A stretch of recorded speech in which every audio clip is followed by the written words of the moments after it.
अस्सलामुअलैकुम, क्या गुड हाल है मॉर्निंग। आप लोगों का? Today is match day. अच्छा, बहुत दिनों से ना बीच में ओलंपिक्स भी होगी, बहुत कुछ हो गया और फिर हमारे क्रिकेट का हाल जो हुआ था, तो काफ़ी अरसे से बात तो हो रही थी क्रिकेट की, लेकिन कोई मैच नहीं हो रहा था। लेकिन आज से मैचेस शुरू हो जाएंगे।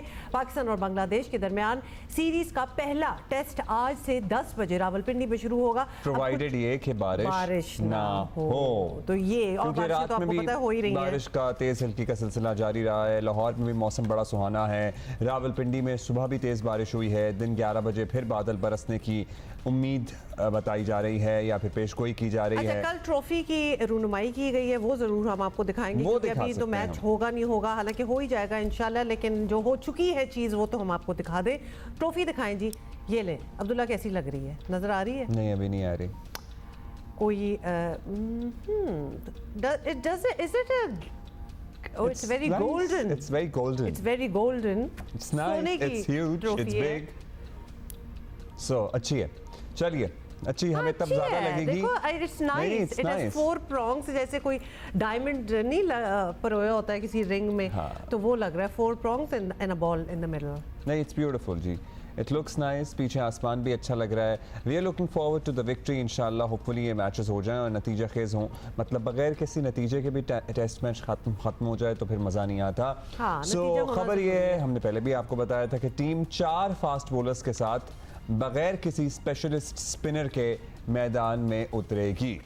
अच्छा जी, तो ये इसमें हम ऑब्वियसली आपको पता है अभी ठीक ठाक लंबी चौड़ी हम डिटेल तो करेंगे। इनफैक्ट 9:30 बजे टॉस भी होगा, तो वो भी कहना जा रही है कि हम इसको लंबा करेंगे। हम बहुत लंबा करेंगे इसको, लेकिन अभी नहीं करेंगे, लेकिन आपको पहले बता दें कि 9:30 बजे टॉस होगा। टेस्ट मैच इतना लंबा होता है, इतनी लंबाई उसमें ऑलरेडी होती है, तो हम भी खींचेंगे, हम भी बातें करेंगे, हम क्यों पीछे रहें।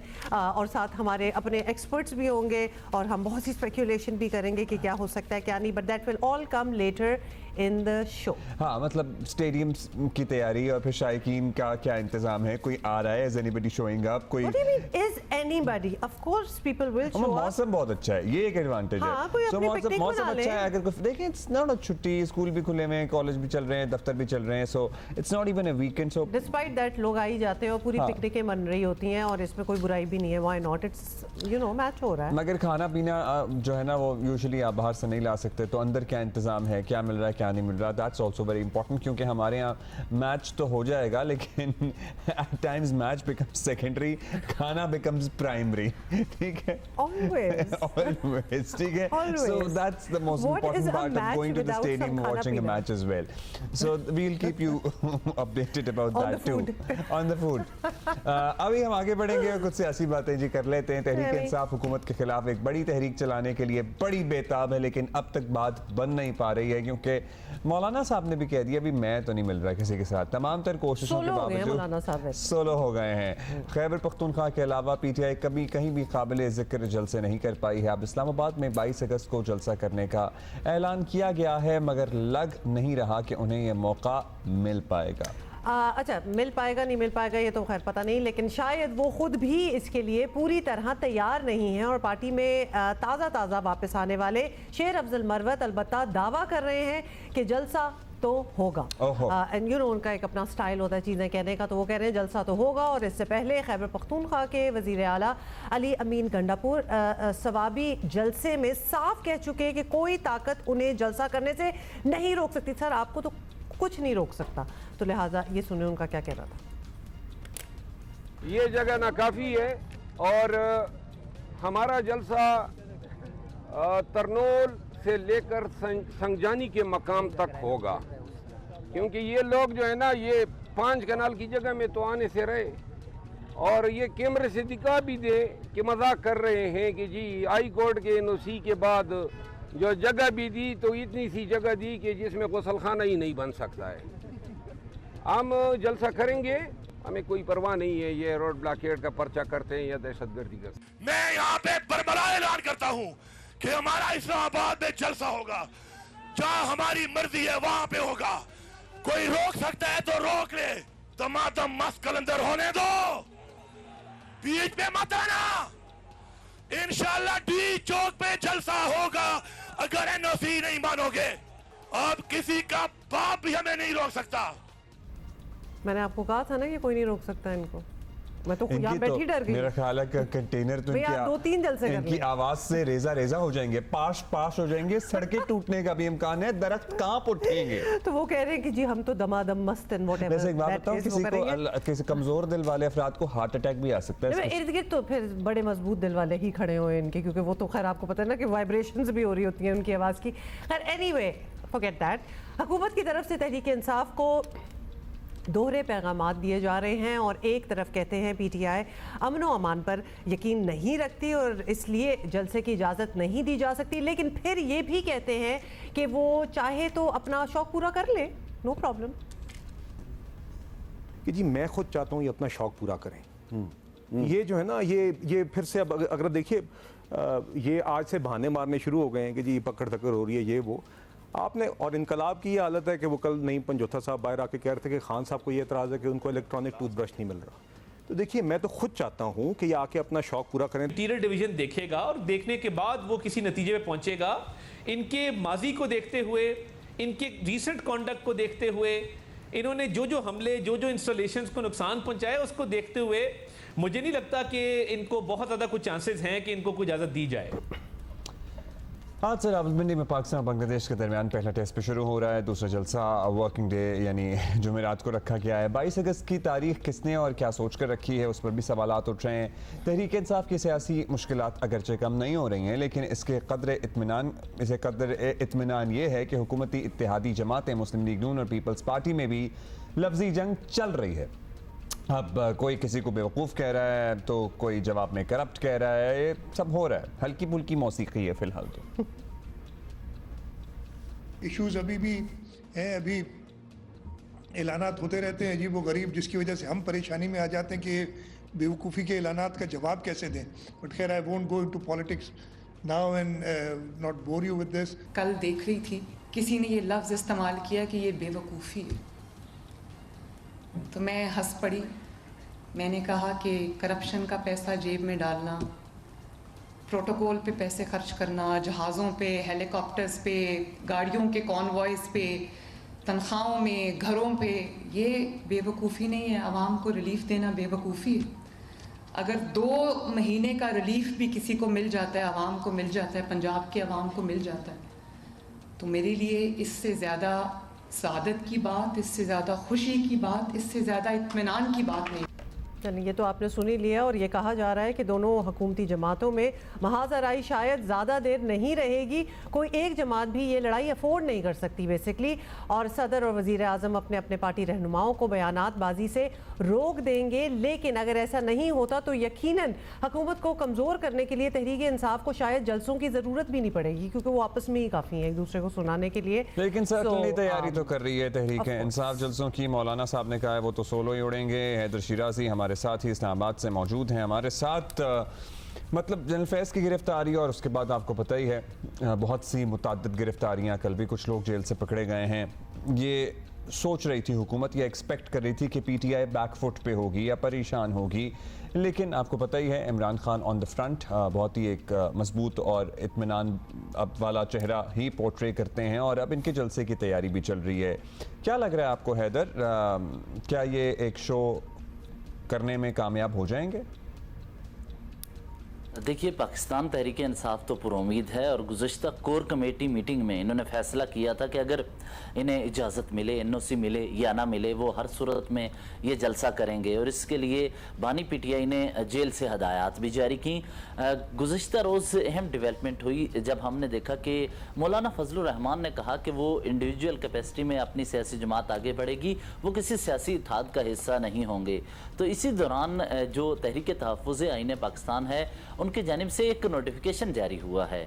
वो नोटिफिकेशन ये है कि साहबजादा हामिद रज़ाक की सरबराही में एक स्टीयरिंग कमेटी बनाई गई है जिसमें तर्जमान अखवानज़ादा हुसैन यूसुफज़ई हैं, इसके अलावा शाइस्ता कोसा हैं, नासिर शराजी और दीगर रहनुमा हैं। लेकिन साहबजादा हामिद रज़ा का नाम इसलिए अहम है कि मौलाना फजलुर रहमान के हवाले से वो मुतअद्दिद बार तनकीद करते रहे और मौलाना फजलुर रहमान ने इसका इजहार भी किया था कि हमारे इत्तेहाद में PTI के साथ वो भी लोग शामिल हैं जो इख्तलाफ करते हैं और बहुत शिद्दत से करते हैं। और साहबजादा हामिद रज़ा भी इसका इजहार करते रहे कि मौलाना फजलुर रहमान इन वक्त पे हमारा साथ नहीं देंगे, लिहाजा उनके साथ इत्तेहाद को इस तरह आगे ना बढ़ाया जाए। जो ही मौलाना फजलुर रहमान ने कहा कि वो इंडिविजुअल कैपेसिटी में आगे बढ़ेंगे तो इधर से इन्होंने साहबजादा हामिद रज़ा जो कि मौलाना फजलुर रहमान के मुखालिफ एक तरह से नज़रियाती समझे जाते हैं, उन्हें एक कमेटी का सरबराह बना दिया जो जलसे और सियासी जमातों से बातचीत करेगी। तो अब ये जलसे के लिए कोशिशें की जा रही हैं। इस्लामाबाद में जो तरनोल का मुकाम है, गुज़श्ता शाम शेर अफजल मरवत वहाँ गए थे, लेकिन उन्होंने जिसका जलसे की जगह को देखा तो उनका कहना था कि ये छोटी जगह है, तो लिहाजा हम संजानी तक तरनोल से कोई भी खुली जगह होगी तो वहाँ पर जलसा करेंगे। और साथ ही उन्होंने ये कहा कि एक नई चीज़ की स्ट्रेटजी ये बनाई है कि जलसे के लिए स्टेज बाज़ाब्ता तैयार नहीं होगा, बल्कि मूव किया जाने वाला या ट्रक पर वहाँ कंटेनर रैली कम जलसा होगी। अब ये बताइएगा कि ये किसी इंतज़ामिया से राब्ते में हैं? इस्लामाबाद की इंतज़ामिया ने इजाज़त दे दी है, इम्कान है इजाज़त मिल जाए? और पिंडी में हमारा एक मैच भी चल रहा है जो ज़ाहिर है एक एक्टिविटी तो है। अब ज़्यादातर खैबर पख्तूनख्वा या पेशावर की तरफ से ही इनके लोग आएंगे। अगर पेशावर की तरफ से लोग आएंगे तो वो कौन सा रूट इस्तेमाल करेंगे? हालांकि तरनौल वैसे कहीं और है और स्टेडियम कहीं और है। हाँ। तो पेशावर की तरफ से अगर लोग आएंगे तो पिंडी के उस तरफ से होते हुए आएंगे? ज़रा हमें समझाएं। या नहीं है, बिल्कुल रास्ते में नहीं आएगा? ठीक है जी। देखिए, इस हवाले से जो पेशावर से खैबर पख्तूनख्वा से काफिला आएगा उसकी क़ियादत अली अमीन गंडापुर करेंगे और उसका चूँकि रावलपिंडी स्टेडियम और यहाँ जहाँ होटल में टीम मौजूद है वहाँ से ताल्लुक़ नहीं, वो अलग रास्ता है। या मोटरवे के ज़रिए आएंगे तो वो वहाँ से ही मोटरवे के रास्ते आते हुए तरनौल पहुँचेंगे और वहाँ पर जलसे में शरीक हो सकेंगे जो लोग खैबर पख्तूनख्वा से आ रहे हैं। पंजाब से आने वाले भी बरास्ता मोटरवे आ सकते हैं, लेकिन अभी चूंकि हतमी जगह का फैसला नहीं हो सका तो लिहाजा इसका इम्कान ये है कि संजानी टूल प्लाजा के करीब ही कहीं ये जगह मुख्तस की जाएगी और वहाँ पर आकर ही वो इकट्ठे होंगे। और इस हवाले से हमें ये बताया गया है कि वहाँ स्क्रीन नस्ब की जाएंगी गाड़ियों पर, जो कि जहाँ पर लोग इकट्ठे हुए वहाँ गाड़ी खड़ी की जाएगी। हुकूमत का प्लान क्या लग रहा है? एक फीलिंग आ जाती है ना, महसूस हो जाता है आपको कि कुछ तैयारी शुरू हो गई हो, कंटेनर्स लगना शुरू हो गए हो, नफरी आना शुरू हो गई हो, कंटेनर्स को पहले पकड़ के लगाना शुरू कर देते हैं। आपको लगता है कि हुकूमत ऐसी कोई कोशिश करेगी? दूसरा मतलब आप बता रहे हैं और ये कहा भी जा रहा है कि हतमी फैसला अभी नहीं हुआ, तो समझे क्या आता है हतमी फैसला हो जाता है तो कितनी जल्दी ये सारे कारकुन जमा हो सकते हैं और पहुंच सकते हैं? मतलब विद इन आवर्स ये हो सकता है, विद इन अ डे? क्योंकि अगर 22 अगस्त की डेट एक जो फ्लोट कर रही है वो तो कल है।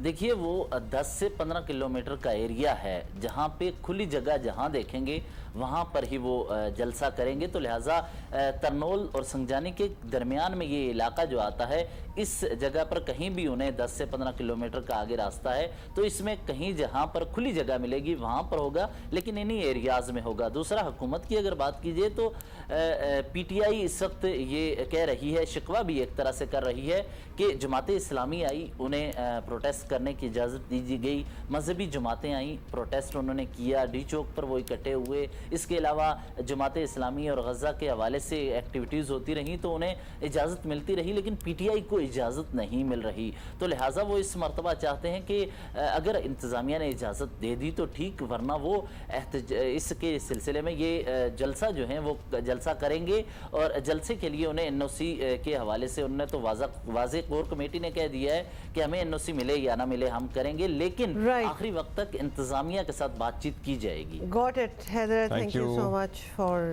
Giving us the detail. लेकिन इसमें बहुत सी इफ्स एंड बट्स हैं, तो लिहाजा अभी होगा नहीं होगा ये डिसाइड होगा। Why are you laughing? अच्छा आगे चलते हैं, पता नहीं अब्दुल्ला को क्या इसमें जोक नजर आ रहा है। अच्छा जी, लेकिन जरा मौसम का हाल हम इसलिए पता कर लेते हैं की सी कैफियत जो बहुत से इलाकों में पैदा हुई भी है उस पर भी बात करेंगे। मुल्क के अक्सर इलाकों में मानसून बारिशों से सैलाबी सूरत हाल बरकरार है। कराची के बाज़ इलाकों में कल भी हल्की कराची इज ब्यूटीफुल, वैसे थोड़ी सी गर्मी बढ़ी थी मुझे लग रहा था कल, थोड़ा सा हुआ था, लेकिन मौसम जो 1-1.5 महीने से बेहतरीन चल रहा था ना उसमें कुछ कल गर्मी महसूस हो रही थी। लेकिन ऐसा था कि हल्की फुल्की बारिश भी कहीं कहीं हो रही थी और कुछ कभी धूप थी कभी छाँव थी। इट वाज एन इंटरेस्टिंग गाने, कोई गाना याद आया? अच्छा, तो कुछ इंटरेस्टिंग सा मौसम बना हुआ था। अगर आप चाहते हैं कराची विजिट करना, दिस इज़ द मौसम to be here in Karachi, I repeat. अच्छा चलिए, ये तो कराची के हालात हो गए। अदरवाइज लाहौर में बाय द वे बड़ी बारिशें हो रही हैं आजकल, और कल भी बारिश में ने मौसम को बड़ा खुशगवार बना दिया। सिंध और बलूचिस्तान में बारिशों ने सबसे ज़्यादा नुकसान पहुंचाया है अलबत्ता, तो that is something which is concerning. वहाँ दर्जनों देहात ज़ेर आब आए हैं। सांगड़ की तहसील टंडो आदम में 50 से ज़्यादा देहात सैलाब से मुतासर हैं। मकीन अपनी मदद आपके तहत नकल मकानी पर मजबूर हैं। वज़ीर आला सिंध ने लाड़काना के गिरदोनवाह का कल दौरा किया है और इस खदशे का इजहार किया उन्होंने कि इलाके में 26 अगस्त को सैलाब का ख़तरा है। फिर बलूचिस्तान में आपको पता ही है, वहाँ तो सबसे ज़्यादा ही बुरी हालत होती है। बारिशों और सैलाबी रेलों से मज़ीद 3 अफराद जाँ बहक हो गए हैं।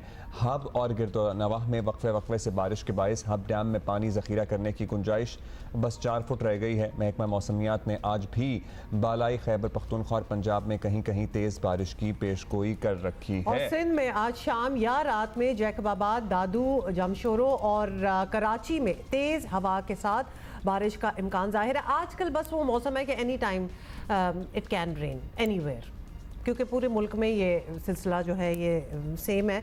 अच्छा, अब हम ज़रा जो एक सबसे पहले जा रहे हैं हम चमन, और हमारे साथी हैं नूर जमान अचकज़ई, और हमें बताएंगे वो कि वहाँ पे क्या चल रहा है, क्या दरियाओं और नदी नालों की सूरत हाल है, सैलाब के निपटने की क्या तैयारी है।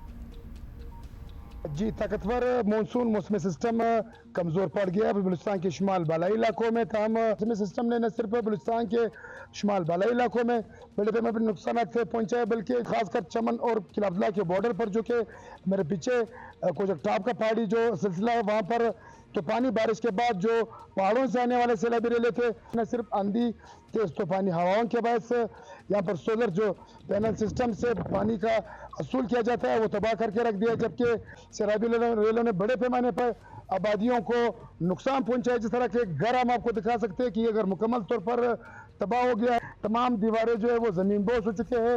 यहाँ पर आप देख सकते हैं कमरे, दीवारें, और यहाँ पर जो इनका जो खेतीबाड़ी था वो भी सैलाबी रेलों में बह गया है। यहाँ की जो मुतासिरीन हमारे साथ मौजूद है। पहले जो है 2022 में सैलाब आया था, फिर इसी तरह 2023 में जो है ये कुछ सरकारी डैम्स थे वो टूट गए थे, उनने भी काफ़ी घरों को बहा कर लेकर गए। अभी 2024 में तीसरी मरतबा जो है, तो अगर हुकूमत ये वक्त जो है इन घरों को बना नहीं सकते हैं, हमारी माली ताउन कर नहीं सकते हैं, ये पहाड़ी जो है तुगयानी जिसमें होती है इसकी सर्वे किया जाए, ये आबादियों से जो है इसको हटा दिया जाए। 100 साल पहले जो ये पुल बने हुए थे, पूरा रेलवे स्टेशन तबाह हो गए, साथ ही जाके पूरा शहर तबाह हो गया। वो किस वजह से? या हम लोगों के इरिगेशन और इंतजामी की गफलत की वजह से ये नदी का जो है ना रुख इसने इस तरफ किया है। मकीनों का मुतालबा है कि जहाँ जहाँ से जो सैलाबी रेले गुजरते उसका रुख मोड़ा जाए, या उनको पानी के बहाव गुजरने के लिए इकदाम उठाए जाए ताकि आबादियाँ महफूज हो सके। अब हुकूमत से और कोई मुतालबा नहीं करते कि पानी से बचाव के लिए इकदाम उठाए जाए। थैंक यू नूर जमान। लेकिन ये जो आंधी थी ये बड़ी ख़तरनाक किस्म की आंधी नज़र आ रही थी, कुछ जैसे विजिबिलिटी ज़ीरो हो। दूसरा बहुत ही तबाही है। ये जो घर ख़त्म हुए हैं, डिस्ट्रॉय हुए हैं, वो घर ऑलरेडी पक्के लग भी नहीं रहे थे। और जब जब हम ऐसे विजुअल्स देखते हैं ना तो और ज़रा दिल हिल जाता है कि ये सर्वाइव, थोड़ी बहुत बारिश भी हो तो ये वाले घर तो ज़्यादा देर सर्वाइव ना कर पाएंगे। और उसके बाद ये रेले, जो पानी के रेले, ये कीचड़, पानी, डेब्री, ये इन सारों का एक मिक्सचर है। This is not just water. अभी हम चलेंगे नारोवाल, और वहाँ पे हमारे साथ मौजूद हैं मंजूर हुसैन। जी, हालिया बारिशों से दरिया रावी, नाला बई, नाला बसंतर और नाला डेक के सैलाबी रेले जहाँ पर जरखेज़ मट्टी अपने साथ लाए हैं, वहीं पर तबाही की दास्तानें भी छोड़ गए हैं। अगर बात की जाए दरिया रावी की, तो दरिया रावी से 40,000 क्यूसेक का जो रेला है वो अब तक ज़्यादा से ज़्यादा गुजरा है। इस रेले की वजह से बंद के साथ साथ सैकड़ों एकड़ जो अराजी है वो सिरे आब है। हालिया बारिशों से जलाला का ये जो बंद है इसमें भी जगह जगह से शिगाफ पड़ गए हैं, जिसकी वजह से अगर कोई बड़ा सैलाबी रेला आता है तो कुर्बो जवार की जो आबादियाँ हैं उनमें पानी दाखिल होने का अंदेशा है। अब तक जो सैलाबी रेले हैं इनमें 9 जो है इंसानी जानों का ज़िया हो चुका है। दरियाओं और नदी नालों के सैलाबी पानी में सांप जो है वो बह कर आ रहे हैं, जिसकी वजह से ज़िला भर में 232 केसेस जो हैं वो सांप के काटने के सामने आए हैं और 3 अफराद जो हैं वो जान की बाजी भी हार चुके हैं। शहरियों का मुतालबा है कि सिविल डिफेंस जो है वो नाला डेक की मुकम्मल स्क्रीनिंग करे और इसके कुर्बो जवार की फसलात और देहात से पानी में बहकर आने वाले बारूदी सुरंगों और बमों को जो है वो साफ़ किया जाए। जी अच्छा जी, इधर भी ऑब्वियसली है थोड़ी बहुत तबाही बारिश की, लेकिन ग्रीनरी भी साथ हमें नजर आ रही है। अगर एक लेवल तक हो, एक लेवल तक हो ना बारिश तो वो अच्छी भी होती है। टेस्ट से मुताल्लिक अपडेट हमारे पास ये आ रही है कि बारिश का सिलसिला रुक गया है और लेट्स सी कितनी देर रुका रहता है, और आउटफील्ड सुखाने का सिलसिला शुरू कर दिया गया है। सो वो काम किया जा रहा है, सुखाने का सिलसिला, और पाकिस्तान और बांग्लादेश के खिलाड़ियों ने वार्म अप भी शुरू कर दिया है। और 9:30 हमने आपको बताया कि टॉस भी होना है। नहीं, पहले हमारे पास खबर है पिंडी से, पिंडी में अपडेट आपको दे दें, क्योंकि हमने आपको कहा था ना कि 9:30 होगा टॉस, वो टॉस से डिले हो गया क्योंकि बारिश हो रही थी, तो अभी भी वो इर्द गिर्द गीला है। तो अब रिव्यू होगा दोबारा से सिचुएशन एट 10 o'clock, और फिर शायद टॉस हो और शायद ना हो, लेकिन एक लाइट रोलर है वो पिच पे यूज हो रहा है। कागज हटा दिए गए हैं, सुखाने की कोशिश की जा रही है, और 10 बजे इंस्पेक्शन होगी। 10 बजे टॉस नहीं होगा, पहले 9:30 बजे टॉस होना था, अब 10 बजे दोबारा इंस्पेक्शन होगी कि ग्राउंड की क्या सूरत हाल है, मौसम अभी भी अबर आलूद है, और उसके बाद फैसला होगा। टेंशन आप ना ले, we know that you are very interested कि अभी हम इतने अरसे बाद मैच देख रहे हैं अपना, लेकिन हम में देखते रहे, हम आपको बता देंगे कि जब ये सिस्टम स्टार्ट होगा। फिर कराची में भाई एक एक्सीडेंट की बहुत बात हो रही है 2 दिन से, और हर एवरीबडी इज इन्वेस्टेड कि क्या हुआ क्या नहीं हुआ, क्योंकि बहुत ही अनयूजुअल अनहोनी सी ये चीज़ लगती है कि एक इंसान या तो खुद को सुसाइड मिशन पे था या इंटॉक्सिकेटेड था नहीं था, बहुत से सवालात हैं। अच्छा, जल्दी से आपको बता दें, और ये आपने सोशल मीडिया पे देख लिया होगा कि खातून ड्राइवर की टक्कर से बाप बेटी की हलाकत का मामला जो है वो हंगामा खेज भी होता जा रहा है, और अवाम इसे महज एक खातून ड्राइवर की गलती या हादसा मानने को तैयार नहीं है। अब सीसीटीवी वीडियो जो है वो भी सामने आ गई है, मुलजमा की वाज़े गफलत सामने आ गई है। She was driving like a mad person, मतलब वो जगह जो है ना, अभी हमारे कॉरेस्पॉन्डेंट भी आपको दिखाएंगे, वो जगह इतना अलाउ ही नहीं करती कि आप इतनी स्पीडें मारें। सर्विस रोड, जहां सामने से भी लोग आ रहे होते हैं, आप भी इधर से जा रहे होते हैं, it is not a main road, it's not like a highway. साथ में इतनी नर्सरियां हैं, गमले यादों के तो बाहर निकले हुए होते हैं, दरख्तों की शाखें लटक रही होती हैं, it is a service road. तो अब अवाम की जानिब से पुलिस पर मुतासर खानदान को फौरी इंसाफ देने के लिए ऑब्वियसली दबाव भी बढ़ रहा है, और लोगों को खदशा है कि इस केस में भी वही ना हो जो हमेशा होता है कि ताकतवर खातून जो है वो सजा से बच जाए, या मुतासरा खानदान को लालच, दबाव, धौंस, ये सब कुछ जो I am sorry to say but we have seen often in the past, ये सब कुछ ना हो, और इस बार इंसाफ मिलना चाहिए उन लोगों को। हमारे साथ हैं काशिफ मुश्ताक, हमें ज्वाइन। पहले तो जरा विक्टिम की फैमिली क्या कह रही है वो भी हम आपको दिखाना चाहते हैं, लेट्स सी दैट। इमरान भाई जो है मेरे बहनोई और आमना मेरी भांजी है, तो ये उनको लेकर आ रहे थे ऑफिस से, वो ऑफिस में जॉब करती है तो उसको रोज़ाना लेके आते थे, तो लेकर आ रहे थे, रास्ते में ये वाक़या पेश आया है। वो जो लड़की थी नताशा, उसने तकरीबन 7 लोगों को हिट किया है वहाँ पे, और जिसमें जो है इमरान भाई और आमना की फ़ौरन डेथ हो गई है। हमने एफआईआर वगैरह कटवाई, सब कुछ किया, रात को पोस्टमार्टम भी हुआ है, सारा कुछ हुआ है। हमें इंसाफ चाहिए, हम और कुछ नहीं चाहते हैं। इमरान भाई जो है वो 5 वक्त के नमाजी आदमी, पापड़ का उनका बिज़नेस था, पापड़ वगैरह बेचते थे, और पापड़ बेच के उन्होंने अपनी बेटी को MBA कराया आमना को। आमना भी बड़ी मेहनत की, बड़ा उसने मेहनत करके पढ़ा, सब कुछ किया, अभी वो जॉब करके हाथ बटा रही थी अपने अब्बू का। दिल दहला दिया इस स्टोरी ने, मतलब जब से इस बच्ची के बारे में पता लगा है ना, आमना के, इस बाप की आप स्ट्रगल देखें कि उसने किस तरह पापड़ बेच के या कारोबार करके किस तरह से उस बच्ची को यहाँ तक पहुँचाया होगा, कि कितनी मुश्किलात में, डेफिनेटली जो कि एविडेंट है, उसने MBA भी कर लिया और अब वो नौकरी कर रही थी और अपनी फैमिली को सपोर्ट कर रही थी, and this was their end बाप बेटी का। For no reason of their own, for no, जिसको कहते हैं ना, कोई उनकी अपनी गलती नहीं थी, वो एक नॉर्मल स्पीड पे अपने घर वापस जा रहे थे। फिर कराची में एक और हादसा भी हुआ, इसकी तफसील भी हम मालूम करेंगे आगे चलकर, लेकिन अभी काशिफ से इस वाक़े के बारे में जानते हैं कि अब सीसीटीवी फुटेजेस भी आ गई हैं, पहले तो वो भी नहीं आ रही थी, अब तो साफ नज़र आ रहा है कि एग्जैक्टली क्या हुआ। काशिफ, क्या पुलिस अब तक इन्वेस्टिगेट कर पाई है? और बहुत सी बातें आपको पता है किस तरह का एक्सीडेंट होता है, सोशल मीडिया पे पूरे पूरे ब्लॉग्स हैं, पोस्ट हैं, लोग कह रहे हैं 2 लोग जा बहक हुए हैं, फिर कहीं से आया, तीसरा भी चल बसा। क्या सूरत हाल है जख्मियों की? सबसे पहले तो यहीं से शुरू कर लेते हैं। दोज हु गॉट इंजर्ड, उनकी हालत कैसी है? देखिए अब्दुल्ला, जो इसमें 5 अफराद ज़ख्मी हुए उनमें से एक की हालत जो है वो तशवीशनाक बताई जाती है, और ये वो शख्स है जो वो सिटी गाड़ी जो है वो चला रहा था। अब ये तमाम तर चीज़ें कैसे रिपोर्ट हुई, और उसके बाद आपने एक वर्ड यूज़ किया कि ये हादसा, ये उस हद तक तो ठीक था कि जब इस खातून ने जो एक बड़ी गाड़ी है वो एक मोटरसाइकिल को हिट की, तब तक तो ये हादसा ठीक था, लेकिन उसके बाद इसको चेंज किया गया। वो चेंज ऐसे हुआ जब हम सीसीटीवी फुटेज देखते हैं। पहले तो ये बताएं आपको कि सीसीटीवी फुटेज को रोकने की कोशिश की गई कि सीसीटीवी फुटेज मंजर आम पर ना आए। जब हम सीसीटीवी फुटेज को देख रहे हैं तो सीसीटीवी फुटेज को बाकायदा तौर पर स्लो किया गया है, और उसमें ये चीज़ें दिखाई गई हैं कि ये जो गाड़ी सवार खातून है, इसकी जानिब से पहले इस मोटरसाइकिल को हिट किया जाता है, जिस पर एक बाप और उसकी बेटी जो है वो सवार थे। हिट करने के बाद उसे बाकायदा रोंदा जाता है, और रोंदने के बाद ये यहाँ से फ़रार होने की कोशिश करती है। इस सीसीटीवी फुटेज में एक जो सिल्वर कलर की गाड़ी नज़र आ रही है, उसके बाद ये गाड़ी उस सिल्वर कलर की गाड़ी को हिट करती है, और ना सिर्फ हिट करती है, इतनी शदीद तरीके से हिट की जाती है कि वो गाड़ी मुकम्मल तौर पर तबाह हो जाती है। ये तमाम तर चीज़ें इसलिए होती हैं चूँकि ये यहाँ से फ़रार होना चाहती हैं। जब फ़रार होने के लिए ये इस मोटरसाइकिल को हिट करने के बाद इसे रोनती है, रोनने के बाद उस गाड़ी को हिट करती है, तो जाकर इसकी गाड़ी जो मेरे अकब में जो ये फुटपाथ है, मैं आपको वो भी दिखाऊंगा, जो ग्रीन बेल्ट है, कि उस पर ये गाड़ी कैसे चढ़ती है, और उसके बाद इतनी बड़ी गाड़ी यहाँ से उलट जाती है। सबसे पहले अब्दुल्ला हुमा, इस सड़क की बात कर लेते हैं। ये वो सड़क है जो स्टेडियम से कारसाज की जानिब जाती है। इस सड़क का जो सर्विस रोड है, हम इस सर्विस रोड पे मौजूद है, और इसी रोड पर, इसी स्पॉट पर जो है ये हादसा पेश आया है। ये जो सड़क है ये तकरीबन 20 फीट की है। इस 20 फीट की सड़क के ऊपर जो है वो 2 गाड़ियाँ बैक वक्त में एक दूसरे को क्रॉस कर सकती हैं।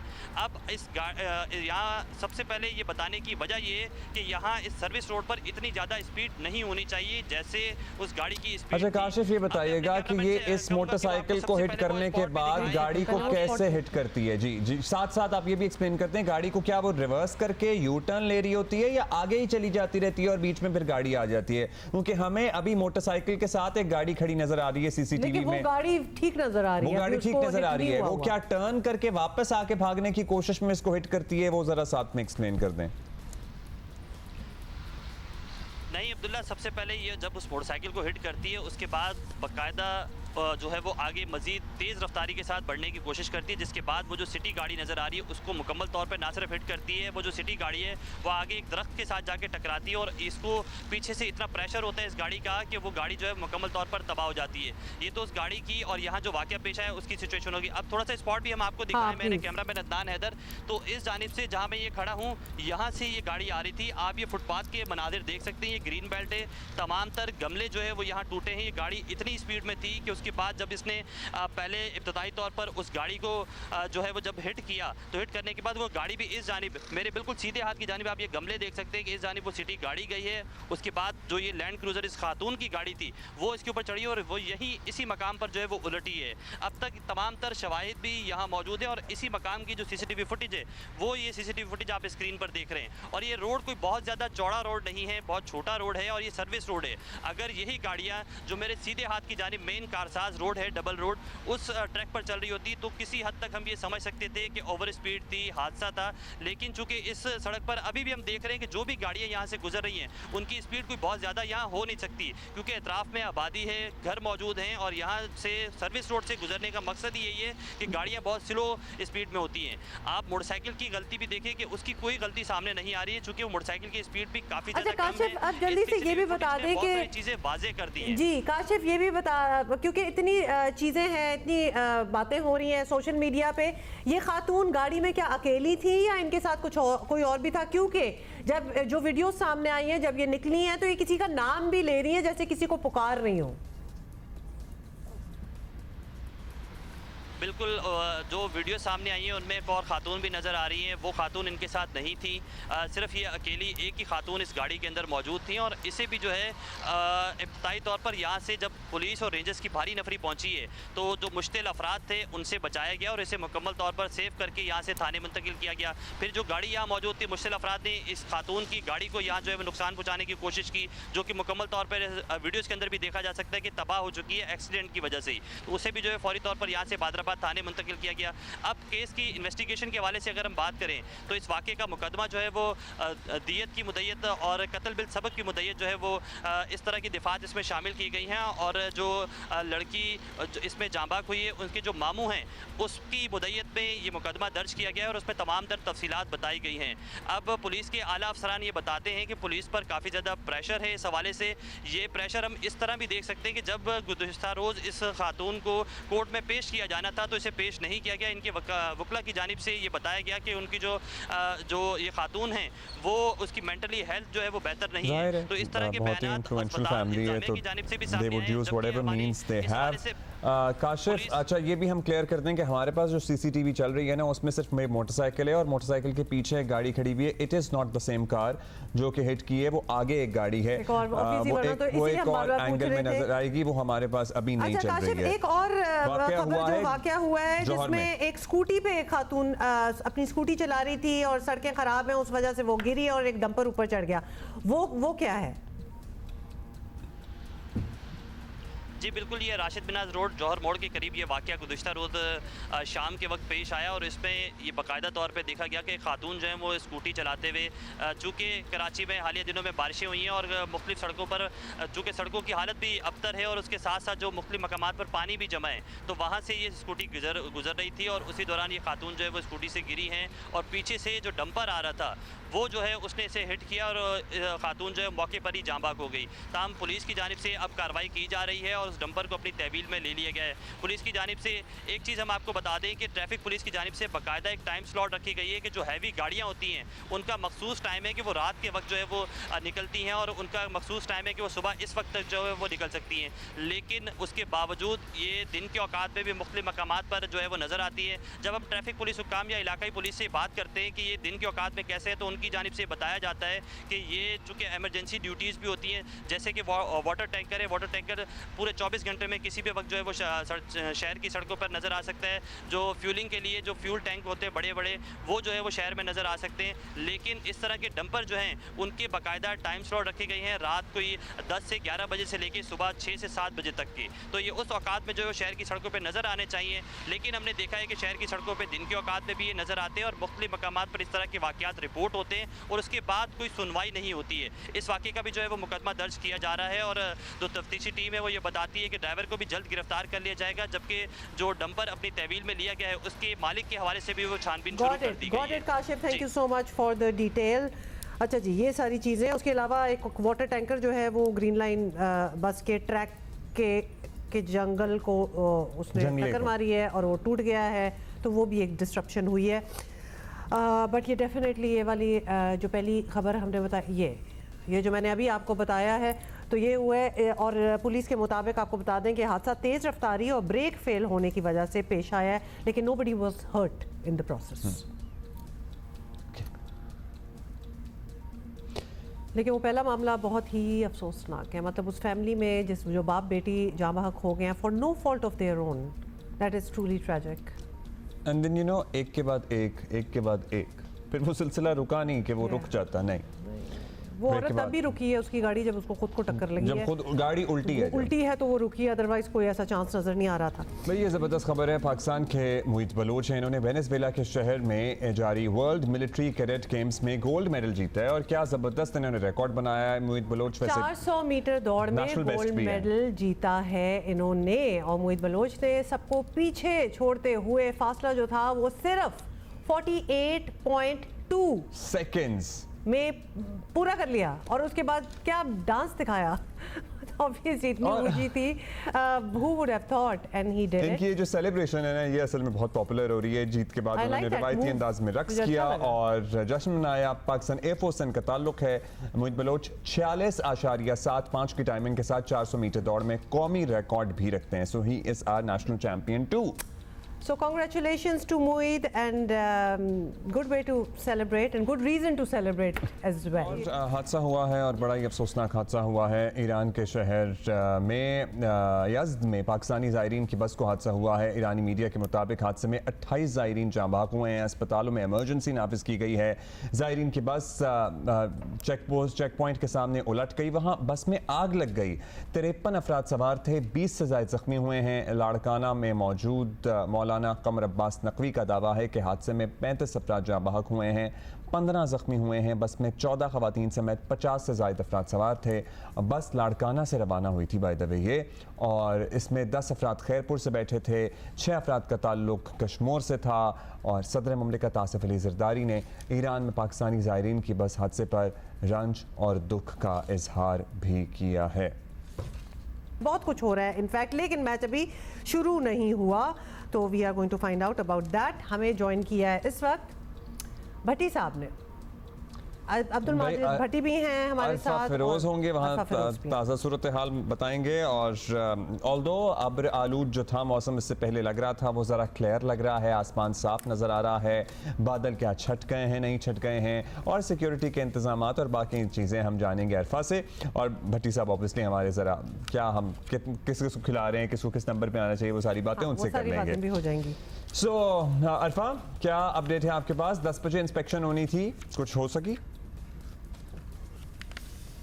देखिए इस्लामाबाद के मौसम का बिल्कुल भी एतबार नहीं होता, और ये बदकिस्मती होती है कि पिंडी क्रिकेट स्टेडियम में जब भी मैचेस होते हैं तो कहीं ना कहीं मौसम का असर हमें जरूर दिखाई देता है। मैचेस वॉश आउट भी किए, चलो इंटरनेशनल मैचेस हमने देखे हैं। पिछले कुछ 2-3 दिनों से बारिश जो है वो पिंडी इस्लामाबाद में वक्फे से हो रही थी, तो मूसलाधार किस्म की तो ऐसी नहीं, आग में थोड़ी जो सूरज और बादलों की बीच होती है वो चल रही थी। आज सुबह भी जो है वो तकरीबन फजर के टाइम 5 घंटा बारिश हुई है, और आउटफील्ड जो है पिंडी क्रिकेट स्टेडियम की उसकी वजह से गीली भी जो है वो काफ़ी हो गई थी। अब तो रिसेंटली हमें जो अपडेट मिली है 11 बजे पिच इंस्पेक्शन हमारे जो वो करेंगे, तो 12 अभी 10 बजे की थी एक्चुअली, जो वैसे तो 10 बजे मैच स्टार्ट होना था, लेकिन अब 11 बजे दोबारा इंस्पेक्शन की जाएगी, क्योंकि बारिश की वजह से जो आउटफील्ड है वो काफ़ी ज़्यादा गीली है इस टाइम। तो हमें लग रहा है कि ये ताक़ीर का शिकार कहीं ना कहीं जो पहले रोज का खेल है वो हमें देखने को मिलेगा, लेकिन जो तैयारियां हैं वो तो इस टाइम पूरी मुकम्मल है। हमें दोनों टीमें वार्म अप सेशन भी जो वो करते दिखाई दी थी। जो हेड की रहते हैं पीसीबी ने रिसेंटली ये पॉइंट किए हैं, अच्छा अरफा एक सेकेंड, अरफा एक अभी तो बारिश हो गई है और ऑब्वियसली मैच डिले पे डिले होता चला जा रहा है, लेकिन कोई फोरकास्ट भी है बारिश की आज रावलपिंडी में? देखिए फिलहाल जो अतराफ में पिंडी क्रिकेट स्टेडियम के मौसम खुलना शुरू हो गया है, और हल्की हल्की धूप भी जो वो निकलना शुरू हो गई है। बादल भी जो वो डार्क क्लाउड होते हैं बारिश वाले वो इस टाइम हमें कहीं भी दिखाई नहीं दे रहे, लेकिन जो महकमा मौसम यहाँ से उसकी तरफ से यही सोचने मुझे कि तकरीबन 12 या 1 के अराउंड हल्के फुल्के जो लाइट सामने आप कहते हैं वो होंगे। अच्छा अल्फा, आपकी ना आवाज़ हम तक ज़रा क्लियर नहीं पहुंच रही है। हम भट्टी साहब से मीनवाइल बात करते हैं, आप ज़रा रिकनेक्ट करें हमसे, क्योंकि हमने पूछना है आपसे कि शायकीन वायकीन कोई नज़र आना शुरू हुए नहीं हुए हैं, कुछ लोगों के आने का क्या इंतज़ाम है। सो भट्टी साहब बताइएगा, हम आज 4 फास्ट बॉलर्स के साथ उतर रहे हैं मैदान में, no spinners, do we not need any spinner in today's condition? देखिए अब्दुल्ला, दुनिया में अगर आप बड़ी बड़ी टीमें देख लें, ऑस्ट्रेलिया, इंग्लैंड जो अपनी सीमिंग और फास्ट कंडीशन में भी मैचेस खेलती हैं, तो उनकी टीमों में स्पिनर जरूर शामिल होता है, क्योंकि 90 ओवर्स भी डेली करवाना होते हैं, तो बीच में फास्ट बॉलर्स को रेस्ट दिया जाता है। लेकिन पाकिस्तान टीम ने 4 फास्ट बॉलरों के साथ जाने का फैसला किया। अबरार अहमद, जिसके बारे में हम और आप मेरा ख्याल पिछले कोई 1.25 साल 1.5 साल से जिक्र कर रहे हैं, उनको पहले स्क्वाड में रखा गया, बाद में स्क्वाड से रिलीज कर दिया गया। तो पाकिस्तान टीम को जिस तरह बनाया गया या तश्कील दी गई है पाकिस्तान की 11, तो लग रहा है कि इस टेस्ट मैच में जो अरफा भी अभी बता रहे हैं कि बारिश हो गई, अभी भी ओवरकास्ट कंडीशन है, घास है पिच के ऊपर, तो मेरे ख्याल में टॉस का बहुत वाइटल रोल होगा। जो टीम टॉस जीतेगी उसको एडवांटेज होगा, क्योंकि अगर पाकिस्तान कहीं टॉस लूज कर गया तो फिर पाकिस्तान की मुश्किल में आ जाएगी। लेकिन अगले जो 9 टेस्ट मैच हैं आपको अच्छा, हमें समझ में नहीं आता ना कि अबरार क्या अनफिट हो गए, वो उन्होंने खुद माजरत कर ली, क्या हुआ कि उन्हें पहले रखा गया?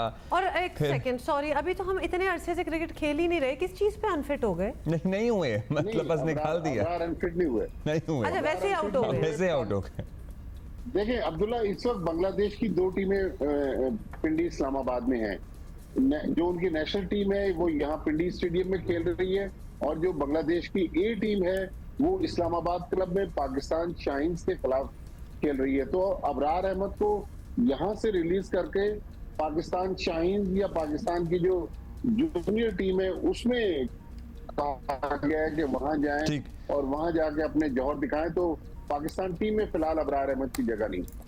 ए में उन्होंने कहा जी वहाँ पे वो पहले अपना टैलेंट का मुजाहिरा करें, उसके बाद यहाँ कोई जगह बनेगी। लेकिन meanwhile we don't have a spinner playing today from our side. Another inspection is expected at 11 AM, so 11 बजे दोबारा से इंस्पेक्शन की जाएगी। अच्छा भट्टी साहब, कंपैरिजन जरा क्विक कंपैरिजन दे दें, हमारी टीम वर्सेस बांग्लादेश टीम, क्या उनके कौन से प्लेयर्स हैं जिनसे हमें जरा एहतियात करनी चाहिए? तो ये थोड़ा सा comparison they. Which do you think is a stronger team today? देखिए ऑन पेपर तो Pakistan team is far better and more stronger team than Bangladesh. तो मेरे ख्याल में ऑन पेपर तो पाकिस्तान की टीम जो अपने 4 फास्ट बॉलरों के साथ खेल रही है, पाकिस्तान के पास शान मसूद हैं, बाबर आजम हैं, मोहम्मद रिजवान हैं, सऊद शकील हैं, अब्दुल्ला शफीक। फिर पाकिस्तान ने हुरैरा को टेस्ट कैप नहीं दी, साइम अयूब की तरफ गया है। तो पाकिस्तान की टीम तो बहुत स्ट्रांग है। बांग्लादेश की टीम अभी रिसेंट पास्ट में जो उन्होंने 5 होम सीरीज के लिए होम ग्राउंड पर वो इंडिया से हारे, लेकिन होम ग्राउंड पर उनकी परफॉर्मेंस अच्छी रही है और उनका जो सबसे स्ट्रांग पॉइंट है वो उनके स्पिनर्स हैं। तो पाकिस्तान ने उसी चीज को काउंटर करने के लिए ये स्पिनर्स के लिए पिच नहीं बनाई। तो मेरे ख्याल में बांग्लादेश के पास शकीबुल हसन है, उनके कप्तान नजमुल हसन शांतो हैं और अच्छे खासे उनके प्लेयर हैं। लेकिन मेरे ख्याल में इन कंडीशन में, और फिर बांग्लादेश में जो आपको पता है कि जो सियासी टर्मोइल रहा है, उनको प्रैक्टिस की फैसिलिटीज भी नहीं मिली। फिर पाकिस्तान क्रिकेट बोर्ड ने ऑफर किया कि आप पाकिस्तान आए, तो पाकिस्तान ने उनको 3 दिन लाहौर में होस्ट किया और ट्रेनिंग करवाई। तो बांग्लादेश के प्लेयर शायद उस फ्रेम ऑफ माइंड में नहीं है कि बहुत ज्यादा को पाकिस्तान को। अच्छा, ये भी बांग्लादेश के खिलाड़ियों की बात है, वहाँ की सियासत में इन्वॉल्वमेंट भी बड़ी ज्यादा है, बड़ी अनएक्सपेक्टेड। खैर अभी तो हम ऑब्वियसली फिलहाल तो हम क्रिकेट की बात कर रहे हैं। अच्छा, अब स्पिनर मुश्ताक अहमद जो है हमारे, वो उनके कोच हैं बांग्लादेश के, तो हमने कोई स्पिनर रखा नहीं है। क्या एक्सपेक्टेशन होगी उनकी कि क्या पिच है आज और क्या खेला जाएगा? What do you think? देखिए मुश्ताक अहमद पाकिस्तान टीम के साथ भी रहे, लेकिन पाकिस्तान के साथ शायद वो इतने कामयाब नहीं रहे। जब वो इंग्लैंड की टीम के साथ रहे तो इंग्लैंड ने T20 वर्ल्ड कप जीता, और कहा यह जाता है कि पाकिस्तान का जो रिवर्स स्विंग का आर्ट था वो मुश्ताक अहमद ने सिखा दिया इंग्लिश बॉलर्स को। जेम्स एंडरसन और क्रिस ब्रॉड जो थे, स्टुअर्ट ब्रॉड, आदिल, ये सारे उनके जो फास्ट बॉलर्स थे, उन्होंने रिवर्स स्विंग सीखा। फिर उनके पास मोइन अली या आदिल, जिनकी बात कर रहे हैं अब्दुल्ला, तो उनके पास स्पिनर्स भी अच्छे हैं। अब बांग्लादेश ने स्मार्ट मूव की है, पहले उन्होंने सकलैन मुश्ताक को रखा था, मुश्ताक अहमद, तो उनके स्पिनर्स को तो वो सिखाएंगे, वो तो एक अलग चीज है। लेकिन पाकिस्तान के ड्रेसिंग रूम का माहौल, पाकिस्तान का माइंडसेट, पाकिस्तान के पिचेस किस तरह बिहेव करेंगे, मेरा ख्याल वो कहते हैं ना घर का बेबी, तो मुश्ताक अहमद की जो स्ट्रेटजी है वो पाकिस्तान टीम को काफी डेंट दे सकती है। ठीक है, अब ड्रेसिंग रूम की आप बात कर ही रहे हैं तो अरफा हमारे साथ हैं, जरा मीडिया बॉक्स में आई बिलीव वहाँ पे अरफा का इंटरनेट तो मुझे लगता है मीडिया बॉक्स स्टेडियम में भी नहीं सही से चल रहा था। क्या सिग्नल आपके वहाँ वीक हैं? और अब 11 बजे इंस्पेक्शन का बताया गया है, आपके पास क्या अपडेट है इसको लेके? क्या स्टेडियम के दरवाजे खुले हैं शायकीन के लिए या 11 के बाद ही सिलसिला शुरू होगा? उस बारे में भी अपडेट दें। देखिए सिग्नल तो खैर आपको पता है कि मुल्क में क्या इस टाइम हालात है, तो दिल्ली के स्टेडियम में बिल्कुल वैसे ही हालात हैं जैसे कराची, लाहौर, इस्लामाबाद में। स्टेडियम के दरवाजे हैं वो तो खैर खुल गए, सेकंड क्रिकेट के लिए, सेकंड क्रिकेट आना भी शुरू हो गए हैं। आज वर्किंग डे है, दिल्ली क्राउड हमेशा से स्टेडियम में बिल्कुल हमेशा जान पास करता है। मशहूर है पाकिस्तान में कि सिड्नी का क्राउड सबसे ज्यादा एक्साइटेड होता है और हमेशा फुल करता है स्टेडियम। तो आज वर्किंग डे है लेकिन फिर भी क्राउड का आने शुरू हो गए वो। लेकिन तो उसी तरफ एक थोड़ी सी जो एक सूरत हाल है, एक मायूस सूरत हाल फैंस के लिए, वो ये कि पीसीबी हमेशा यहाँ पिंडी क्रिकेट स्टेडियम के एंक्लोजर्स में आज भी कुर्सियाँ लगाता है, कंटिन्यूस जो कुर्सियाँ वो लगाता है। लेकिन इस बार जब वो बोर्ड में नहीं लगाई गई और दो एंक्लोजर्स जो वो वैसे ही बन गए क्योंकि वहाँ तामीरात देखिए आरजी कुर्सियाँ नहीं लगाई गई अभी, वो क्या वो जो सीमेंट के स्लैब्स हैं उस पर बैठेंगे? बिल्कुल, जो सीमेंट के स्लैब है जो अमूमन हम लोग कहते हैं कि वलीमे वाली कुर्सियाँ लगाई जाती हैं वो भी इस बार नहीं लगाई गई। तो वो जो सीमेंट के स्लैब है जो नुमा है उसी पर ही अब शौकीन क्रिकेट को ये टेस्ट मैच देखना पड़ेगा। तो ये थोड़ी सी एक मायूस बात है, इस पर पीसीबी को जरूर नजरसानी करनी चाहिए क्योंकि क्रिकेट फैंस को अगर आपस क्या वजह है इसकी मुझे समझ ये अजीबोगरीब है क्योंकि अगर देखा जाए तो बजट्स इतने बड़े बड़े होते हैं लेकिन स्टेडियम्स के हालात हमारे चले अब रेनोवेट तो हो ही रहे हैं लेकिन इसमें क्यों नहीं कुर्सियां लगाई गई? जो भी है जाहिर है जमीन पे वो जमीन पे कैसे बैठेंगे लोग? अच्छा भट्टी साहब फाइनली ये भी बताएं कि अगर मौसम ऐसा ही रहता है और मैच आज नहीं हो पाता तो सारी बात आगे चली जाएगी, एक दिन कट जाएगा टेस्ट में से। How does that work? देखिए 90 ओवर्स तो करवाने, अगर आज ओवर जाया होते हैं तो कल फिर अर्ली स्टार्ट होगा 30 मिनट, तो कोशिश करते हैं अंपायर के कुछ ओवर्स कवर कर सकें। लेकिन पाकिस्तान क्रिकेट बोर्ड ने जिस तरह इस सीरीज की शेड्यूलिंग की है, एक तो ये तामीराती काम की वजह से अब पाकिस्तान की क्रिकेट 2 ग्राउंड तक महदूद हो गई है। लेकिन मॉनसून के सीजन को उन्होंने सामने नहीं रखा कि ये अगर सीरीज मुल्तान से शुरू की जाती फिर पिंडी में मैच होते तो बेहतर था। लेकिन मुल्तान का आइडिया उस वक्त उनके जहन में आया जब मुल्तान में होटल जो थे वो मुख्तलिफ वहाँ फंक्शंस थे उनके लिए बुक हो गए। जब पीसीबी ने सोचा कि मैच को मुल्तान लेकर जाएं तो वहाँ फिर होटल दस्तयाब नहीं थे। तो ये टोटल मिसमैनेजमेंट है, इसके अलावा कुछ नहीं है कि हमारी क्रिकेट जो है वो पिंडी और मुल्तान तक महदूद हो गई है। कराची में पहले उन्होंने टिकट बेचे, उसके बाद क्राउड के बगैर मैच कराने का ऐलान किया, फिर मैच ही कैंसिल हो गया। कर दिया। तो पीसीबी का समझने के अल्लाह ही हाफिज है तो उनकी फैसला साजी काफी या तो हमें ये नजर आ रहा हो ना कि वो इतने बिजी हैं डूइंग समथिंग सो रिमार्केबल, कुछ ना हो रहा हो और फिर भी जो चीजें होनी है, मतलब ये दिस वाज द थिंग, ये टेस्ट जो था यही होना था और कोई इनको बिजी नहीं कर रही चीज और ये भी सही तरह नहीं हो पा रहा, विच मेक्स यू वंडर। इतने लोग भर्तियां होती हैं और इतनी बातें होती हैं और फिर ये नतीजा निकलता है। फिर मैनेजमेंट की पोजीशन पे कुछ और लोग होते हैं कि भाई ये मामलात संभालेंगे, वो भी आ गए हैं, तो मामलात कौन संभाल रहा है वैसे? मतलब अब तो लोग आ जाएंगे, मामलात कोई नहीं संभाल रहा, खुद ही संभल जाएंगे। मुझे नहीं पता वैसे क्या वजह है लेकिन I am sort of kind of disappointed for not even putting up chairs for the spectators. यानी खुद ही अपने कुशन्स लेके आ जाएंगे। This is a level of disrespect by the way. अच्छा और भट्टी साहब दूसरा भी तो यही होना है ना, दूसरा मैच भी यही होना है और जाहिर है वो भी मौसम तो ऐसा ही रहेगा पिंडी इस्लामाबाद का, आई बिलीव कभी बारिश कभी नहीं। बिल्कुल दूसरा मैच भी अब्दुल्ला यही होना है। और देखिए कितने अफसोस की बात है कि पाकिस्तान में माजी में हैदराबाद में इंटरनेशनल मैचेस होते थे, फैसलाबाद, गुजरांवाला, सियालकोट, पेशावर, इंटरनेशनल मैचेस होते थे। आई कैन नॉट इमेजिन वैसे ये कब की बात हो रही है भट्टी साहब? देखें कुछ साल पहले तक भी इन ग्राउंड्स पर मैचेस होते रहे लेकिन वक्त के साथ साथ ये सारे ग्राउंड अब खंडर में तब्दील हो गए। इकबाल स्टेडियम फैसलाबाद तो पाकिस्तान का रेगुलर टेस्ट सेंटर था। पाकिस्तान में जो भी गैर मुल्की टीमें आती थी कराची लाहौर के बाद फैसलाबाद में मैच खेलती थी और फैसलाबाद में सामने ही आपको पता है कि 5 स्टार होटल है।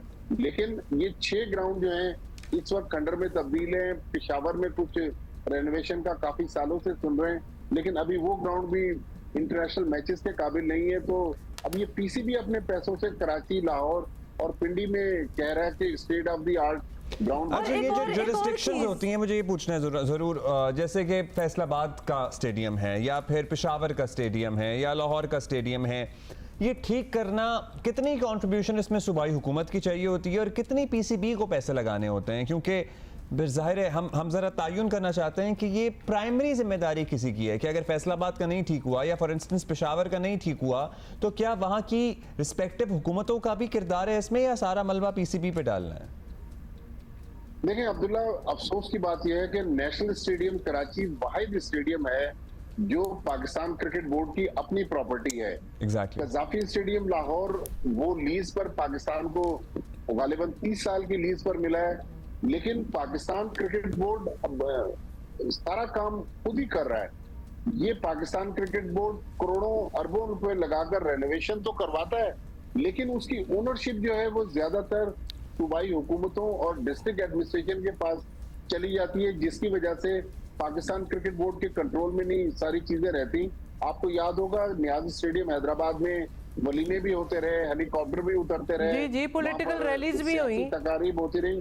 तो मतलब पीसीबी का कंट्रोल ग्राउंड पर नहीं है। लेकिन अब ये जो 3 ग्राउंड्स पीसीबी रेनोवेट करवा रहा है, तकरीबन 14-14.5 अरब रुपए लग रहे हैं, तो पीसीबी ने इन तीनों ग्राउंड्स का फिलहाल कंट्रोल हासिल कर लिया है। लेकिन इसके अलावा पाकिस्तान क्रिकेट बोर्ड के पास कोई ग्राउंड नहीं है, सारे। अच्छा भट्टी साहब, एक और बात, अभी इतने महीने गुजरे जहां अब सर्जरियों की बातें तो पता नहीं क्या क्या हो रहा था। खैर बहरहाल हमारी क्रिकेट नहीं हो रही थी।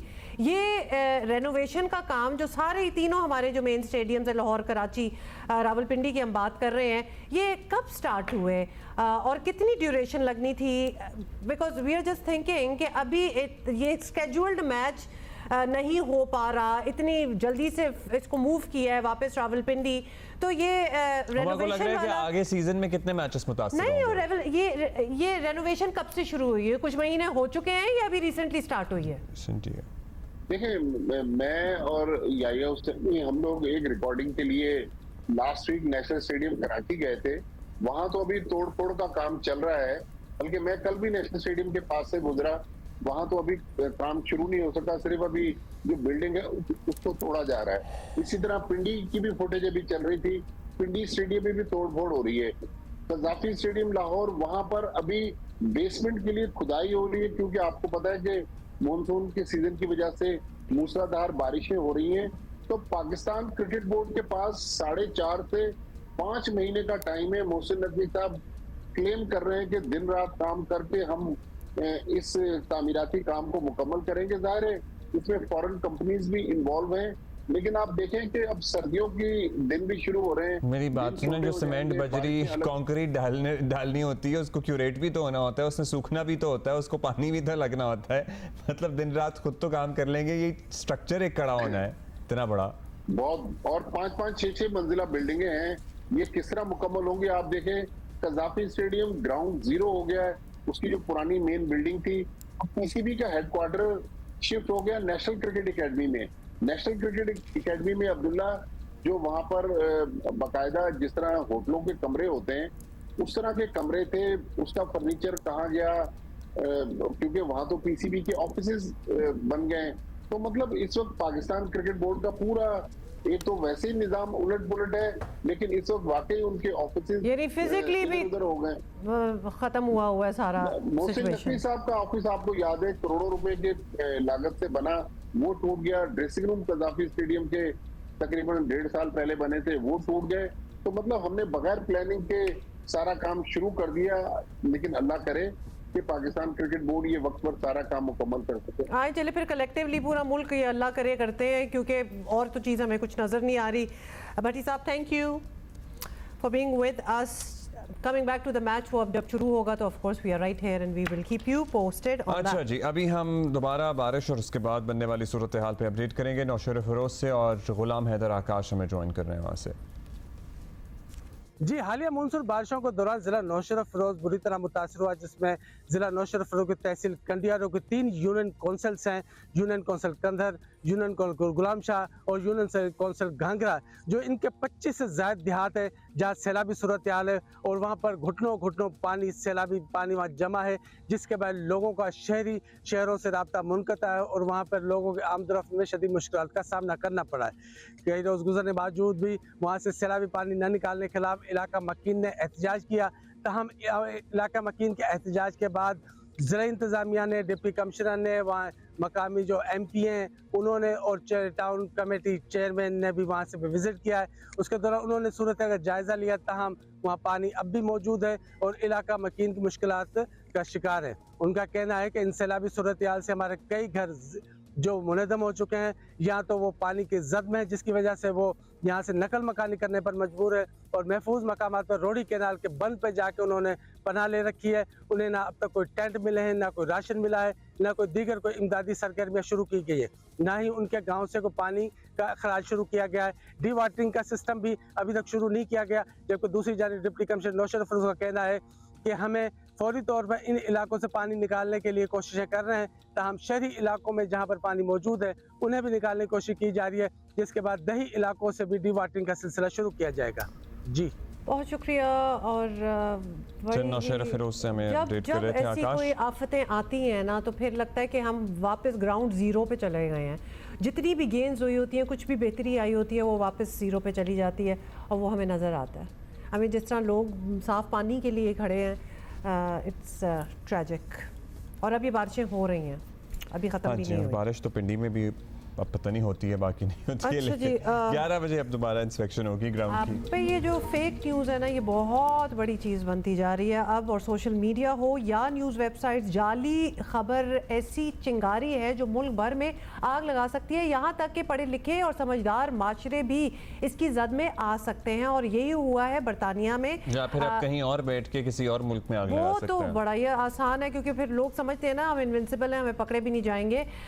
तो बरतानिया में भी ये हुआ है। तहकीकात में साबित हुआ है कि बरतानिया में हालिया नस्ली फसादात का बायस भी एक फेक न्यूज़ ही बनी थी। और अफसोस की बात यह, बहुत ही अफसोस की बात है कि इस जाली खबर का ताल्लुक अब पाकिस्तान से भी जुड़ गया है। लाहौर में बैठे एक शख्स का कनेक्शन सामने आ गया है। DIG ऑपरेशंस फैसल कामरान ने तस्दीक की है कि डिफेंस से एक शख्स फरहान जिसका नाम है, उसको हिरासत में ले लिया गया है, जिसने वेबसाइट पर जाली खबर जो थी वो नशर होने का एतराफ़ भी कर लिया है। सुने, अनबिलीवेबल। मतलब क्या सुन के अपने मुल्क वाले कर रहे हैं, तो खबर तो तुम ही ने दी। अब फरहान को मज़ीद तफ्तीश के लिए FIA के हवाले कर दिया गया है। फरहान आसिफ पाकिस्तान में एक न्यूज़ प्लेटफॉर्म के लिए काम करता है। पुलिस के मुताबिक फरहान पर बरतानिया में 3 बच्चियों के कातिल की गलत शनाख्त ज़ाहिर करने का भी इल्ज़ाम है। इतनी बड़ी बड़ी बातें ये आराम से कैसे कर देते हैं लोग। और इस एक फेक न्यूज़ के बायस बरतानिया में पुरतशद्दुद नस्ली फसादात शुरू हो गए थे। ख़ासतौर पर मुसलमानों को टारगेट किया जाने लगा था। बरतानवी पुलिस ने फसादात में मुलव्वस अफराद को इतनी बड़ी तादाद में गिरफ्तार किया है कि बरतानवी नशरियाती इदारे बता रहे हैं कि जेलों में जगह कम पड़ गई है। एक मरतबा फिर साबित हुआ है कि सोशल मीडिया पर जाली खबरें कितना बड़ा मसला हैं, और फिर वहाँ पे सजाएं भी कितनी प्रॉम्प्टली हुई हैं, आपने भी देखा। वैसे तो ऐसी चीज़ें हो तो हमारे यहाँ भी सजाएं प्रॉम्प्टली होनी ही चाहिए। अच्छा, नुमाइंदा जियो न्यूज़ मियां आबिद हमारे साथ हैं। सबसे पहले तो हम जानना चाहेंगे कि ये कौन है बंदा, और इसके बारे में बताएं। मुलजिम कौन है, क्या कारोबार करता है, इस मामले में क्या कनेक्शन निकला है एग्जैक्टली? जी, फरहान आसिफ नामी नौजवान जिसे लाहौर पुलिस ने हिरासत में लेकर FIA साइबर क्राइम विंग की तहवील में दे दिया, जहां पे सरफराज चौधरी हैं एडिशनल डायरेक्टर साइबर क्राइम के, वो इसकी तहकीकात कर रहे हैं। तो कुछ देर बाद ये कहा जा रहा है कि उसके खिलाफ साइबर एक्ट या PICA एक्ट के तहत मुकदमा दर्ज कर लिया जाएगा। ये जो फरहान आसिफ नामी नौजवान है, ये एक रिटायर्ड बैंक मुलाजिम का बेटा है और 2011 से इसी पोश इलाके में इसी घर में रह रहा था। तो इसने इंफॉर्मेशन टेक्नोलॉजी में डिग्री हासिल की और वो वेबसाइट और वो चैनल जो सनसनी खेजी फैलाने में अपना मकाम रखते थे, उसके साथ इसने काम करना शुरू कर दिया और वहाँ से पैसा कमाना शुरू कर दिया। अब इसके वालिद कोई काम नहीं करते हैं, जबकि ये इसी ज़राए से पैसे कमाता था। तो उसने जो एतराफ़ किया है, हमारे ज़राए बता रहे हैं साइबर क्राइम विंग में, तो उसने कहा है कि जी मैं जो था, उसने एक स्टोरी जो कि एक शख्स ने UK में 3 बच्चियों को कत्ल किया, तो उसकी शनाख्त का जो है वो एक गलत तस्वीर जो थी वो पोस्ट की, लेकिन कुछ ही देर बाद उसने वो पोस्ट वहाँ से हटा दी। लेकिन वो ये कहता है कि किस तरह इतनी ज़्यादा वायरल हो गई और उसके बाद इतने हंगामे फूट पड़े, इसके बारे में वो कुछ नहीं जानता। अच्छा, अब ये बताइएगा आबिद कि ये मामला एक बरतानवी TV की रिपोर्ट में आने के बाद ही पंजाब पुलिस का फिर एक्शन नज़र आया, तो क्यों बाज़ाब्ता कोई दरख्वास्त आई थी वहाँ से, या फिर पुलिस ने खुद ही इन्वेस्टिगेट करना मुनासिब समझा है? जी, इसके बारे में कोई बाज़ाब्ता दरख्वास्त नहीं थी। जब ये मामला वहाँ पे हुआ UK में, तो वहाँ पे उन्होंने जब तहकीकात की और उसके बाद उनके मीडिया ने, जो रेगुलर मीडिया था, उसने जो रिपोर्ट शाया की, तो उसमें कहा गया कि ये एक पाकिस्तानी नौजवान है जिसने ये एक फेक खबर जो है वो सनसनी के तौर पर फैलाई और जिसकी वजह से हंगामे फूट पड़े हैं, तो उसका ताल्लुक पाकिस्तान से है। तो उसी चैनल ने, जो वहाँ का इंग्लैंड का चैनल था, उन्होंने तहकीकात की और उसके घर का पता लगा के जब ये वीडियो वायरल हुई उस चैनल की, तो उसके बाद लाहौर पुलिस हरकत में आई कि ये पाकिस्तान की बदनामी का बायस बनने वाला नौजवान कौन है। तो उसकी तलाश किया जाए। तो उसके बाद पुलिस जो है वो उस एड्रेस पर पहुंच गई और उसे वहां से उसने पकड़ लिया। लेकिन अब मामला ये था कि चूंकि यहाँ पुलिस जो है वो साइबर क्राइम में काम नहीं करती, साइबर क्राइम जो FIA का विंग है वो काम करता है। तो उन्होंने हिरासत में लेने के बाद इब्तदाई पूछताछ की और उसको साइबर क्राइम विंग के हवाले कर दिया। तो अब उसमें कोई बाज़ाब्ता दरखास्त किसी की तरफ से नहीं है, लेकिन अब उस पर क्या कार्रवाई होती है, ये मामला जो है वो आला अफसरान तक पहुंच चुका है और वो इसके बारे में सर जोड़कर बैठे हैं कि कैसे तहकीकात शुरू की जाए और क्या किया जाए इसके खिलाफ। बहुत शुक्रिया मियां आबिद। बहुत ही अब ये अफसोस की बात है कि मतलब यहाँ बैठे ऐसी उसने आग लगाई और क्यों, वाई। अच्छी बात है कि पकड़ा तो वैसे गया, लेकिन आगे क्या होगा, anyway we will talk more on this. अच्छा, हम बड़े ही परेशान हैं उस फेक न्यूज़ से, खास तौर पे क्योंकि कड़ी जो है वो एक पाकिस्तानी से जुड़ गई है, as if we didn't have other problems. तो हम मजीद बात करना चाहते हैं। सीनियर सहाफ़ी फ़खर दुरानी ने हमें ज्वाइन किया। फ़खर, बरतानिया में जो नस्ली फसादात हुए हैं उसकी इब्तदा भी एक फ़ेक न्यूज़ से हुई है। जो खदशात ज़ाहिर किए जाते थे कि फ़ेक न्यूज़ दुनिया में बड़ी तबाहियाँ लाने वाली है, तो ऐसा ही हो गया, हमने तो सामने देख लिया। तो आप क्या कहेंगे इस हवाले से? जी बिल्कुल, मैं इससे बिल्कुल इत्तफाक करता हूँ। देखें, फ़ेक न्यूज़ के हवाले से हमें ये भी जानना होगा कि बेसिकली ये दो तरह की फ़ेक न्यूज़ हो सकती है, एक मिस इन्फॉर्मेशन और एक डिस इन्फॉर्मेशन। मिस इन्फॉर्मेशन के पीछे जो इंटेंट होती है वो बेसिकली ये होती है कि आवाम को मिसलीड करने के हवाले से, लेकिन जो डिस इन्फॉर्मेशन है वो पूरे मुआशरे के लिए, वो पूरी दुनिया के लिए इस टाइम ख़तरनाक है। और जो डिस इन्फॉर्मेशन के लिए जो बुनियादी मकसद होता है वो उसका इंटेंट होता है कि किसी को हार्म करना।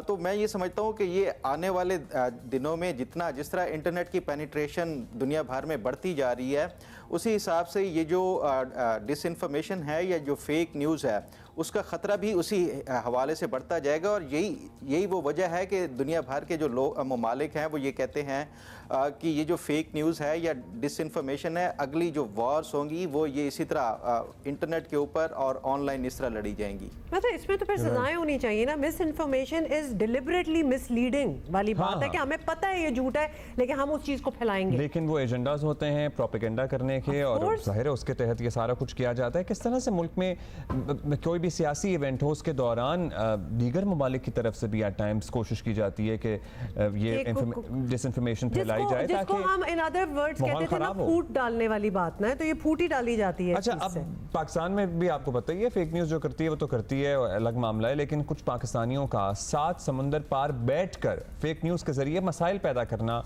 बतौर पाकिस्तानी सोसाइटी, बतौर पाकिस्तानी जर्नलिस्ट, कितना डैमेजिंग हो सकता है हम सब के लिए ये?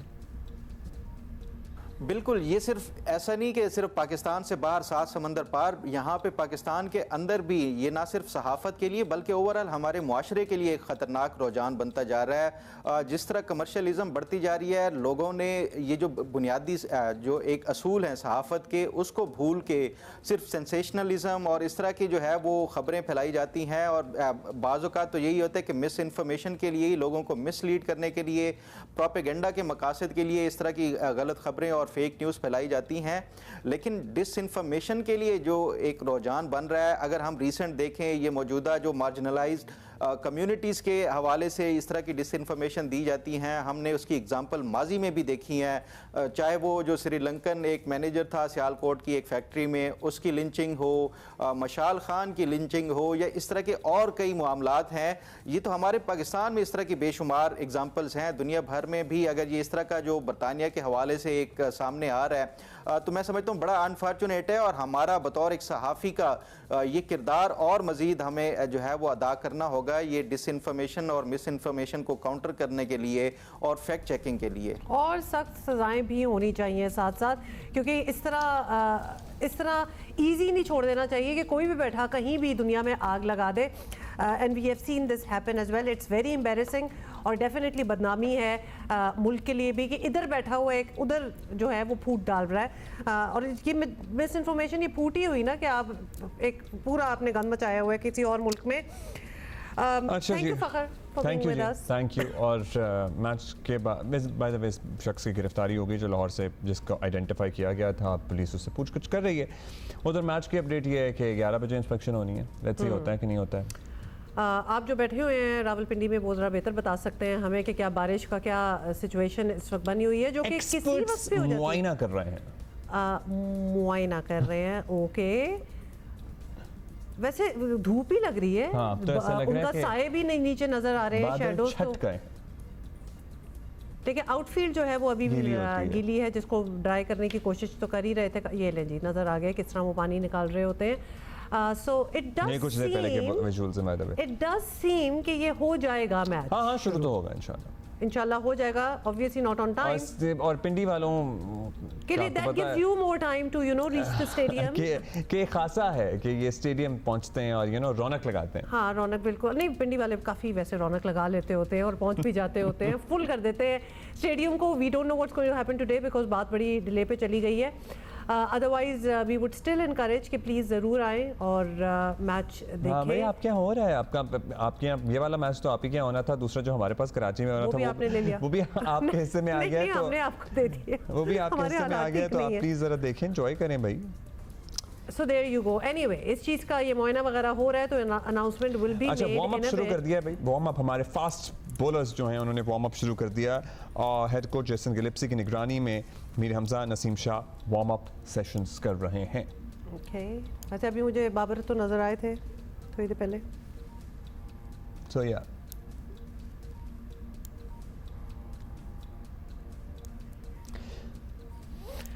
अच्छा जी, सो दैट्स दैट। लेकिन हम ज़रा उसी बात पे एक तो फंसे हुए हैं, वो एक एक्सीडेंट जो हुआ। There are so many questions regarding that accident still. Accident क्या कहेंगे, वो तो हमें बिल्कुल मैनस्लॉटर ही लग रहा है कि जहां आप होशो हवास में रहते हो इतनी तेज गाड़ी किसी या तो आप अपने फिजिकल एक्शन से ऐसा कर सकते हैं, क्योंकि बार बार जब हम अपना सोशल मीडिया खोलते हैं ना, तो अभी तक उसकी बात हो रही है। People are still talking about it, और सजाएं होनी चाहिए और इस बार कोई माफ़ी नहीं होनी चाहिए, कोई इन्फ्लुएंशियल्स बीच में इन्वॉल्व नहीं होना चाहिए। Everything has been caught on CCTV नजर आ रहा है। जौहर में जो डंपर से बेचारी लड़की, उसकी जान चली गई। फिर ये तो है ना फिजिकल एक्शंस जिससे इंसान की जान जा रही है। फिर आप ये देखिए कि घर पे बैठ के, कंप्यूटर पे बैठ के कोई खबर आपके जानबूझ के आपका ये एक्शन, इतना बड़ा रिएक्शन उससे हो सकता है कि वहाँ लोगों की जान मतलब आपको ऑनेस्टली कोई जवाब नहीं रहता कि आप किस बात पे अपने आप को डिफेंड करें। जिस तरह थोड़ी सी हमने क्लिप जो देखा जिसमें वो कह रहे हैं कि हाँ मैंने ये तो कहा था कि वो मुसलमान है, लेकिन मतलब यू कांट अपने आप को आप इस चीज़ से नहीं बचा सकते, बिकॉज सिरे से ही आपकी खबर गलत थी। क्योंकि फिर पता भी चल गया कि वो बंदा जिसने 3 बच्चियों का कत्ल किया था वो वहाँ पकड़ा भी गया, उसकी आइडेंटिटी भी रिवील हो गई। वो ना मुसलमान था, ना साउथ एशियन था, ना पाकिस्तानी था। तो आपकी तो सिरे से गलत खबर थी जो आपने फैलाई, और उसकी वजह से क्या हंगामा हुआ। और बाय द वे यूके में भी हम सब के लिए सबक है कि हम कितनी आसानी से व्हाट्सएप फॉरवर्ड बगैर तस्दीक करे होगी सारों की। हाँ, इंशाल्लाह जी।